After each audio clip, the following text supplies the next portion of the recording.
20 साल से बिहार के मुख्यमंत्री रहे नीतीश कुमार, फाइनली उन्होंने रेजिग्नेशन दे दिया और उन्होंने राज्यसभा के लिए नॉमिनेशन करना स्टार्ट कर दिया है। अब ये सोचने वाली बात है कि सिटिंग मुख्यमंत्री जो इतनी ह्यूज मेजॉरिटी से इलेक्शन जीता है, वो राज्यसभा जाना क्यों चाहता है? चलो, इसमें बहुत लोग ये बोल रहे हैं कि इसमें बीजेपी का पॉलिटिक्स है, अमित शाह का दिमाग लगा है, बट एनीवेज आखिर फिर से ये चीज बिहार की जनता को ही भुगतना पड़ा। अब मैं ऐसा क्यों बोल रहा हूं ना कि पिछले 10 सालों में ना बिहार की जनता ने 5 बार इस सरकार को अलट पलट होते देखा है और अब ये उसके लिए छठवां होगा और अभी भी वो सोच रहे हैं कि अगला क्या।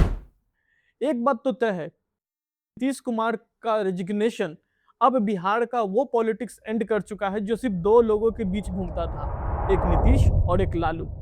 अब ये पॉलिटिक्स पूरी तरीके से एंड हो चुका है और अब बिहार को मिलेगा नए नए चेहरे और नए नए पॉलिटिकल राइवलरी। एनीवेज, अब नीतीश कुमार के जाने के बाद आज के इस वीडियो में हम ये जानने की कोशिश करेंगे कि नीतीश कुमार ने बिहार के लिए कितना किया है, क्या कर सकते थे और क्या नहीं किया है।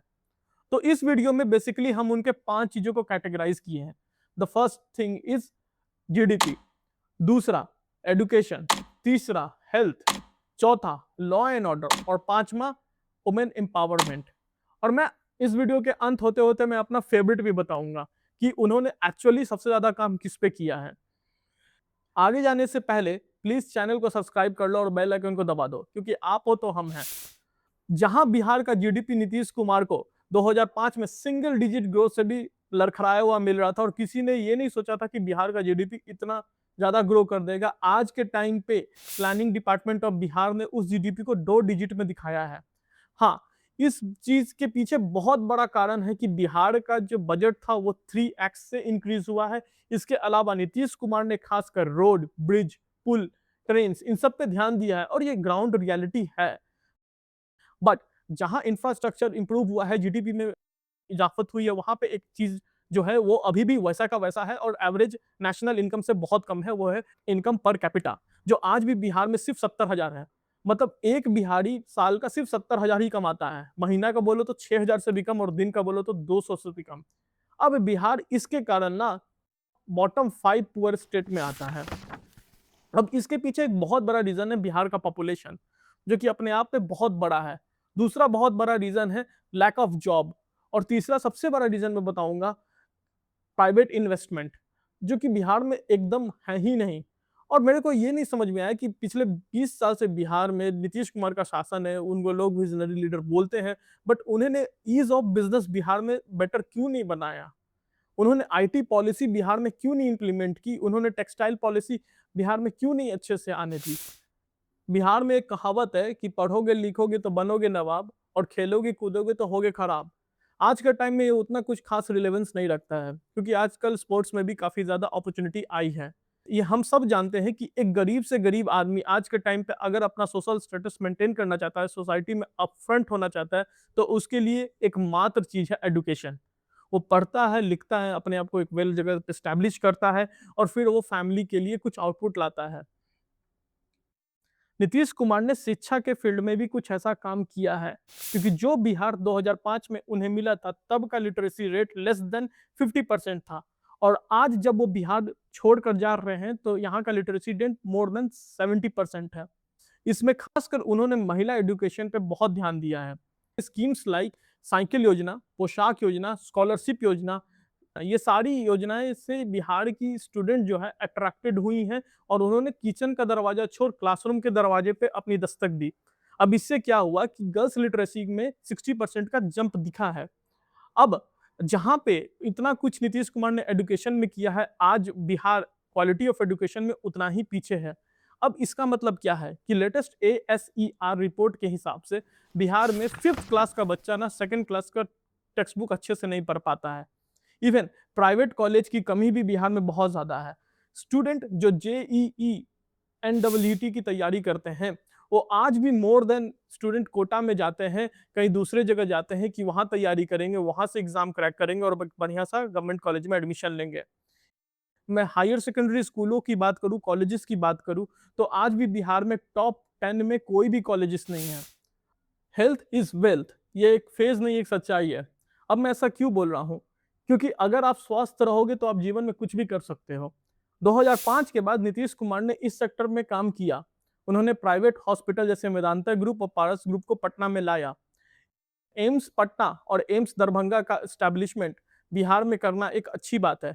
और अभी उनका ड्रीम प्रोजेक्ट पीएमसीएच जो 5000 बेड का होने वाला है, उस पे वो काफ़ी ज़ोर से काम कर रहे हैं, जो एशिया का दूसरा सबसे बड़ा हॉस्पिटल रहेगा।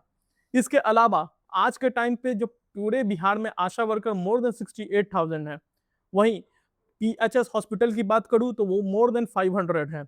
अब इतना कुछ होने के बाद भी मुझे पर्सनली ये लगता है कि ये सेक्टर नीतीश कुमार के लिए सबसे बड़ा फेलियर रहा। क्योंकि ग्रैंड थॉमस की इस रिपोर्ट में साफ-साफ लिखा गया है कि 13 करोड़ की आबादी वाला बिहार में लेस देन 42,000 बेड अवेलेबल हैं। शुरू से ही बिहार का ये प्रॉब्लम रहा है कि जहाँ मेडिकल फैसिलिटी और मेडिकल स्टाफिंग की बात है, वहाँ बिहार का मेडिकल सिस्टम ही दम तोड़ देता है। ये चीज़ हमें कोरोना में भी दिखा, ये चीज़ हमें चमकी बुखार में भी दिखा, ये चीज़ हमें हर टाइम दिखता है जब बिहार पे एक बहुत बड़ा स्वास्थ्य आपदा आ जाता है।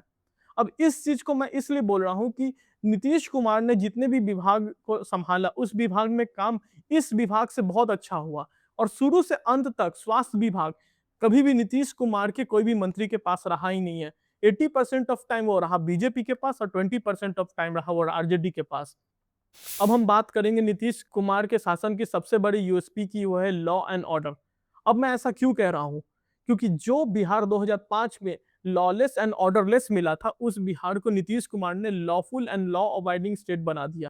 बट आज 2025 में चीजें सेम नहीं है, क्योंकि एनसीआरबी के रिपोर्ट के हिसाब से 2005 में बिहार में 1,07,000 क्राइम रिपोर्ट हुआ था, वही ये क्राइम आज के टाइम 3 गुना बढ़ गया है।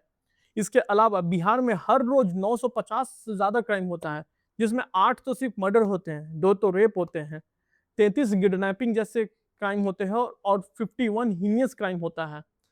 अब आज के टाइम पे लोग बोलते हैं कि जो क्राइम 2005 में खुलेआम होता था, वो आज के टाइम क्राइम ऑर्गेनाइज्ड हो चुका है, करप्शन बढ़ चुका है। शासन में लोग गुंडागर्दी नहीं, जो शासन में बैठे लोग हैं वो गुंडागर्दी स्टार्ट कर दिए हैं। Moving to the last topic is women empowerment. जो जेडीयू के कोर सपोर्टर हैं और नीतीश कुमार को बहुत सालों से वोट देते आए हैं, उनका कहना है कि नीतीश कुमार का सबसे अच्छा काम रहा लॉ एंड ऑर्डर में। बट जब मैं ये वीडियो बना रहा था, इस वीडियो के बारे में रिसर्च कर रहा था, नीतीश कुमार की स्कीम के बारे में पढ़ रहा था, तो मुझे सबसे अच्छा लगा नीतीश कुमार का वर्क इन वुमेन एम्पावरमेंट में। अब मैं ऐसा इसलिए बोल रहा हूँ कि लॉ लाइक शराबबंदी जो बिहार में 2015 में लाया गया, वो बिहार के फाइनेंशियल सिस्टम के एकदम अगेंस्ट था, क्योंकि Bihar is a landlocked state और यहाँ पे प्राइवेट इन्वेस्टमेंट ज़्यादा है भी नहीं। फिर भी नीतीश कुमार ने ये लॉ को बिहार में इसलिए लाया कि जो औरतों पे होम वायलेंस हो रहा था उसे कम किया जाए। और आज के टाइम ये दिखता भी है कि होम वायलेंस जो औरतों पे हो रहा था वो काफ़ी कम हुआ है।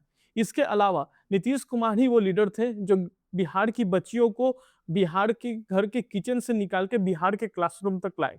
बिहार की औरतों को फाइनेंशियली मजबूत करने के लिए नीतीश कुमार ने जीविका दीदी और आशा वर्कर का भी इंट्रोड्यूस किया, जो आज बिहार में मोर देन 1 लाख वर्कर हैं जो इस कार्यकाल से जुड़े हुए हैं और अपना डे टू डे का लाइफ चला रहे हैं। अब यार इतना कुछ होने के बाद जो भी थोड़ा-मोड़ा कसर था वो पिछले लोकल इलेक्शन में वो भी पूरा कर दिया, कि जो औरतें बिहार में बिज़नेस करना चाहती हैं उसको इलेक्शन के बीच और इलेक्शन के बाद भी 10-10 हज़ार रुपए नीतीश कुमार ने बाँटा। भले ही बिहार का फाइनेंशियल सिस्टम इस स्कीम से काफ़ी ज़्यादा अफ़ेक्ट हुआ, बट नीतीश कुमार ने ये गट्स उठाया और इसका परिणाम उनको इलेक्शन रिजल्ट में भी दिखा। जहाँ नीतीश कुमार ने बिहार की महिलाओं के लिए इतना कुछ किया है, वहीं लगता है नीतीश कुमार को बिहार के मर्दों से कुछ खास इंटरेस्ट नहीं है। क्योंकि बिहार का माइग्रेशन रेट आज भी 7% से बढ़ रहा है, अगर हम 2011 के सेंसेक्स रिपोर्ट को देखें तो। और यही क्यों ना, आज के टाइम पे भी जो पलायन है, वो हर फील्ड में ही बिहार में हो रहा है। चाहे आप बाहर पढ़ने जाओ, चाहे आप बाहर कमाने जाओ या चाहे आप बाहर व्यवसाय करने जाओ। और इस बार के लोकल इलेक्शन में पलायन पहली बार एक बड़ा मुद्दा बन के उभरा। अब ये मैं इसलिए जोड़ रहा हूँ कि जब भी यहाँ से जो लोग माइग्रेट होके कहीं बाहर जाते हैं, चाहे वो रोजगार में जाए, चाहे वो पढ़ाई में जाए, तो वो पीछे एक अपना सुना-सा घर छोड़ देते हैं। अब इसमें जीडीपी बढ़ा बट लोगों की इनकम कम है। अब इसमें एजुकेशन में लिटरेसी रेट बढ़ी बट क्वालिटी ऑफ एजुकेशन अच्छा नहीं है। हेल्थ इंफ्रास्ट्रक्चर पे ज़रूर काम हुआ है, बट आज भी लैक ऑफ बेड कैपेसिटी और लैक ऑफ मेडिकल स्टाफ साफ-साफ दिखता है। लॉ एंड ऑर्डर पहले से अच्छा हुआ है, बट अब करप्शन बिहार में बहुत ज़्यादा है। जरूर बिहार में वुमेन एम्पावरमेंट हुआ है, बट माइग्रेशन भी एक बहुत बड़ा मुद्दा बिहार में अभी के टाइम पे तो है। सो ये था मेरा कंप्लीट एनालिसिस ऑफ सुशासन बाबू, जो बिहार के 20 साल तक सीएम रहे। सो अगर मैंने कोई चीज मिस किया हो तो प्लीज कमेंट इट डाउन। और यार मेरे को इंस्टाग्राम, फेसबुक और ट्विटर पे फॉलो कर लो। Thank you very much and जय हिंद, जय भारत।